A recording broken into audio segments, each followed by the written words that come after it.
So I suppose that links into the thing we briefly talked about earlier with mindfulness and self-care, particularly for mothers and new fathers too, in that massive, devastating wake of having a new baby.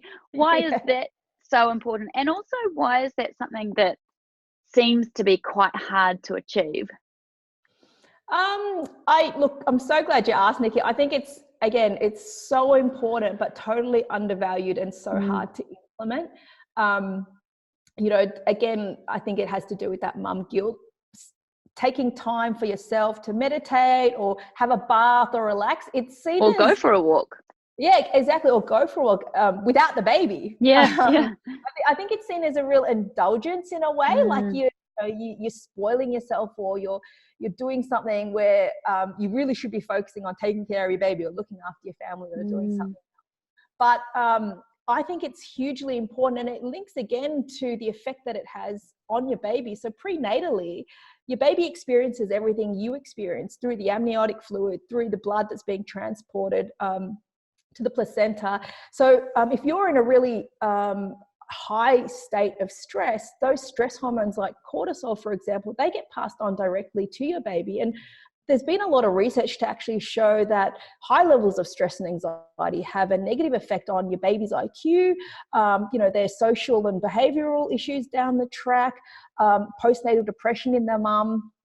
Afterwards, even things like a shorter gestation, so the risk of having a preterm baby if you're very, very stressed during pregnancy as well. And I think personally, again, it's really important to start some of these mindfulness or meditation practices or whatever it is that you do in terms of self-care, again, before the baby gets there. And I think the difficulty with implementing a mindfulness practice once your baby is there and it's all crazy is very similar to why it's so hard to change a habit when you're in a very stressful, full-on situation. Too many things already going on, and adding a mindfulness practice, it's almost like a new skill that you're trying to learn, and it becomes another stress that you just aren't able to cope with. Your body only has a certain amount of reserve for stressful events to happen. And I think, stress has taken on such a negative connotation in the last few years, but it's actually quite neutral, the definition. It's really just about, a particular event that causes a change in your life that depends on the perception of the individual. So that's really where that mindfulness practice comes in, because it helps you to change your perception of different events that are occurring. And as I said, anything that you can start before baby comes along will actually make it easier for you to carry on once they're already there. So as I said, one of the reasons why I think it is so hard for us to start any kind of self-care once baby is around, which is generally when people are like, oh, maybe I do need to do something. It's just, it's something quite new. So I would really advocate all pregnant mums, even before you get pregnant, to start implementing that when things are less stressful. Get into the habit of it. Exactly. Yeah. It'll just give you a much higher level of success of keeping babies there. And probably the other really important thing, and I heard this from another mum that I was talking to, is before your baby comes along, have a chat with your partner about some things that he can sort of bring out when you need it. So for example, for you it might be a massage, it might be him taking the baby for half an hour so you can have a shower or a bath or something like that, and write them all down. And it's almost like it becomes like your little deck of cards, because once you have the baby, mums are terrible at asking for help. So, to put your hand up and say, hey, I need some time out now, becomes really difficult. So if your partner's aware of the things that really help you during a stressful situation, and if he can see that you're getting a bit stressed out, he can actually come along and be like, well, okay, so now I'm going to take the baby for half an hour, because he knows that that's going to work for you. You've discussed it before the baby has come along, and you don't have to then ask for that help. He just kind of can come in and help you out once he's seen that you actually need it. You could have a code word like bananas. Yeah, exactly. Be like, bananas. And then he's like, right, got it. I'll go take the baby for a walk.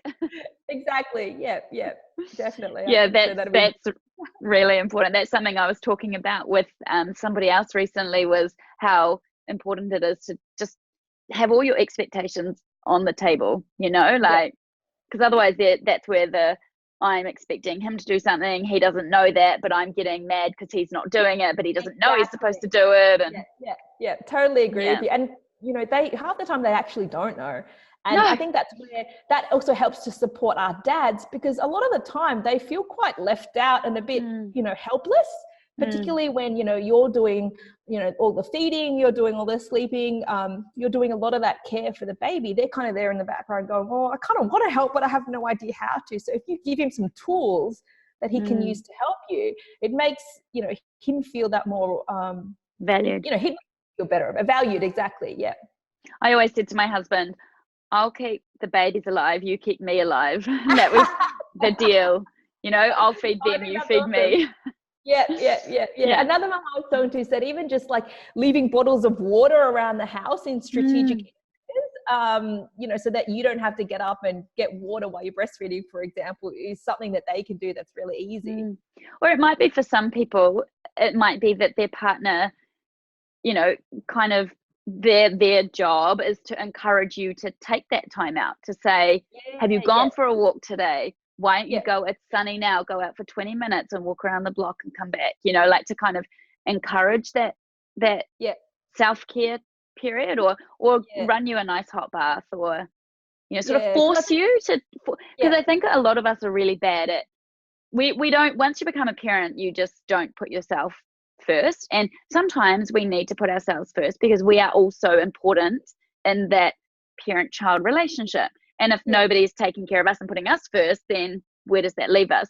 So I think, if they can force us to take some time out each day and force us to take care of ourselves, that could be a big help for a lot of families. Oh, I think you've just touched on a big problem that we have. It's to do with that permission of for asking to do something, and if the dad can come in and kind of suggest it straight away, it's kind of taken away that awkward barrier. Exactly, of asking, for putting your hand up and saying, hey, I can I have that permission to do it?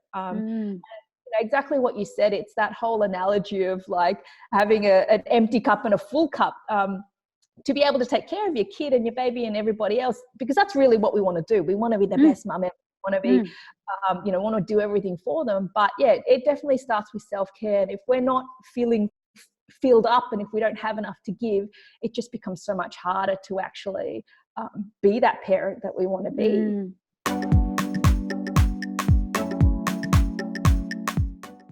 So if we're tired, and if it's hard, like it's super hard having a new baby, but actually just parenting in general. And if we're looking at getting some kind of exercise in, I suppose we're talking about endorphins as well, which is definitely going to be helping our mental state. So it's helping us physically and it's helping us mentally, isn't it? Yeah, definitely. Yeah. And we know, sorry, go. I was just going to say, that's where just even getting out for that 20-minute walk is so important, because you're getting the sunlight, which also helps to stimulate those endorphins. You're getting out of the house, you're moving your body, which helps you to recover and feel better as well. So many good things just from being able to get out there and move your body, especially when we spit. I know I spent the first couple of months sitting on the couch breastfeeding, because that's kind of watching what you TV, watching trashy daytime TV. Yeah. Yeah, I totally agree. And it's hard.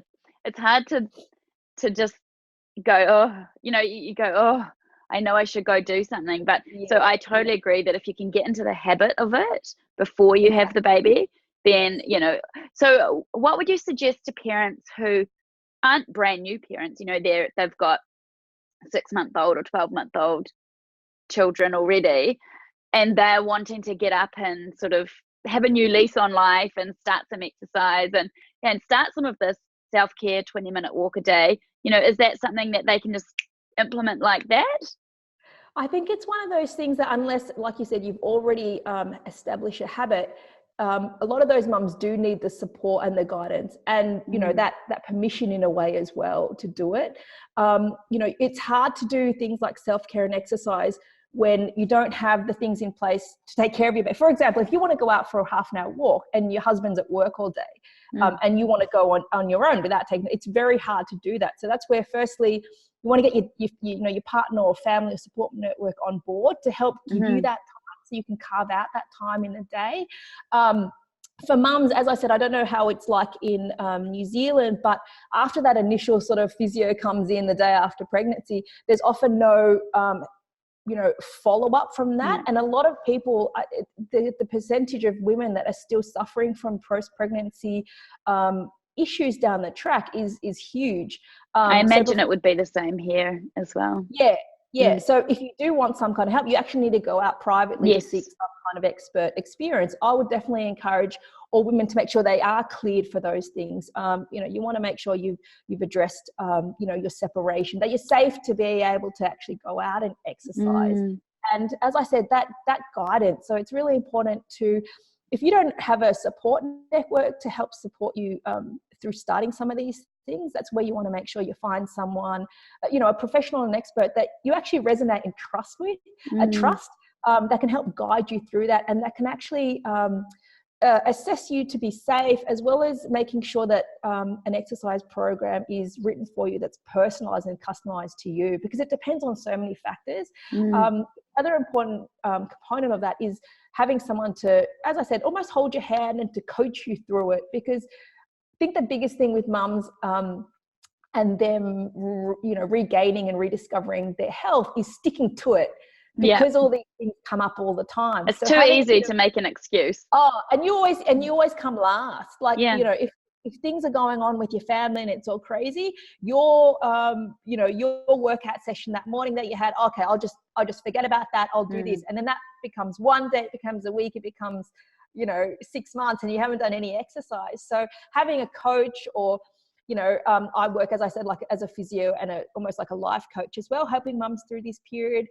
There are a lot of really great people and resources out there that have the skills to help you from sort of a medical point of view, but then also have the as I said, you want a connection with that person that's taking you through that journey as well. And I do highly encourage women to find someone that can work with them sort of long term to get them to a point where it becomes more natural, where it becomes a daily habit, because it is so easy to fall off the wagon. Saying that, for most mums, getting out and just doing a really, low intensity walk is pretty safe generally, and very easy to start off with. So even if you haven't done any of these things, just getting out there for that, even if it is only 10 to 15 minutes to start off with, can be a really great stepping stone to doing something more structured. And of course, initially, something like walking is really easy to take your baby with you anyway. Exactly. Yeah. Especially if it's at their morning or afternoon nap time. Or they'll fall asleep while you're out walking. So then it becomes a really good idea. I used to walk every morning with my little girl and just have headphones and listen to a podcast, or, do something like that. So it did kind of feel like me time as well, because baby was happy in the stroller, and I got to educate myself. I got to listen to something. So it becomes, something that you could do pretty easily. You don't need any equipment or anything to start that kind of program. So just in general, and I'm not just talking about your area of expertise, but in general, your advice to new mothers for anything baby related, what would that be? Like, what would be your absolute key advice? I mean, it can be in your field of expertise, but I would definitely say, don't be scared to ask for help. Yes. It doesn't mean that you've failed at all. I think a lot of us don't want to ask for help because, again, there's a bit of a stigma of we should be able to do it all and on our own, and without, needing to ask anybody for anything. And it's not true. Like, it's so important that we reach out, whether that be, on a casual level, like seeking out a mum's group, reaching out to your friends, or even to your mum or an in-law, or, extended family, or whether that be a professional or an expert. Like I said, if you need a little bit of help to help you on the journey, it's not a sign of failure. It's really necessary, I think, we reach out to people. I mean, it definitely got me through, because especially after the first few months of just talking to a baby, you kind of go a little bit crazy. And even just connecting with other mums, and talking about the struggle you're going through, it gives you that little bit of sanity back, and you don't feel like you're isolated. And that's what I really hope changes with, I guess, motherhood, that we all become a little bit more connected and see the value of that as well, because that's where we can really help each other out the most. I think by really helping to support rather than judge. I think probably one of the interesting things about motherhood is that it's such a vulnerable period, but it also is a period where there's unfortunately a lot of judgment. I don't know if you experienced that, but girlfriend, we are in the baby sleep industry. Oh yeah, true. That basically invented judgment. Yes, exactly. And you're made to feel bad about everything. And I think that relates back to if you can get to your best state of health, where you feel well, where you feel empowered, where you feel, strong, you actually then have the confidence to figure out and pick what's the best for your baby, because there's no one thing that fits everybody. And, I think even the best advice and programs out there, can all be adapted, because every single kid is different. So when you're feeling empowered and strong and healthy and well, that's where you can then actually discern between all the different advice out there, and be able to kind of let those judgmental comments and things that people say to you just kind of roll off. Wash off. Yeah, there's so much of that. Hey, it's crazy. So much of that. Supporting each other. We shouldn't be. I know, right? It just absolutely kills me. A psychologist I was interviewing the other day, that's what we were talking about quite a lot, actually. Is the psychology behind all of that, and just how unnecessary and inappropriate and uncontextual it is. Just we're just like, stay away, be kind. Why can't everybody just hold hands and skip around in a circle? We do. We need to support each other as mums. I think it's hard enough as mums anyway in our society, being females anyway. But particularly being mums, we really need to, like you said, hold hands, support each other, and kind of have that mutual goal of wanting to, really be able to be the best parents that we can be. Totally. I think that is outstanding advice for new mothers, and I wholeheartedly agree with the ask someone for help. That's my number one tip as well to new parents, is don't be afraid to ask for help. Exactly. And like I said, important. You do want to find something or someone that you feel comfortable with. Like we were saying, there's a lot of people out there. There are a lot of experts. There are definitely a lot of, different ways of supporting each other. Just find something that resonates with you, because I think that's important. It is a vulnerable time. You want to make sure you feel safe. You want to feel like you can trust that network that you're reaching out to. So take the time to really find something that works for you, and that's different for everybody. Just lastly, are there any, for people who don't have access, I, for example, live in a relatively small town, so there's not much access here for, the kind of work that you would do one-on-one. Are there any websites or online programs or anything that you could recommend that for people to look at to get some kind of information about their physical health and nutrition and stuff in that preconception, pregnancy, postnatal period? Yeah, it is hard, because just Googling anything, you come up with a million different minefield. I actually do work sort of on, remote with clients as well. So I do online consultations. There's a lot of questionnaires. Some of the physical assessments obviously can't be done, but a lot of the lifestyle, nutrition and mindfulness stuff can also be done, as well as the coaching can be done online. And there would be quite a lot of practitioners that are in this field that would also offer sort of similar sort of online Skype or Zoom appointments as well. The other thing that I found quite helpful in regards to reaching out to people are finding like your local Facebook group. There tend to be a lot of sort of, there's like 2 or 3 Sunshine Coast mums and bubs groups, you know, or areas of interest as well that you can kind of connect with as well.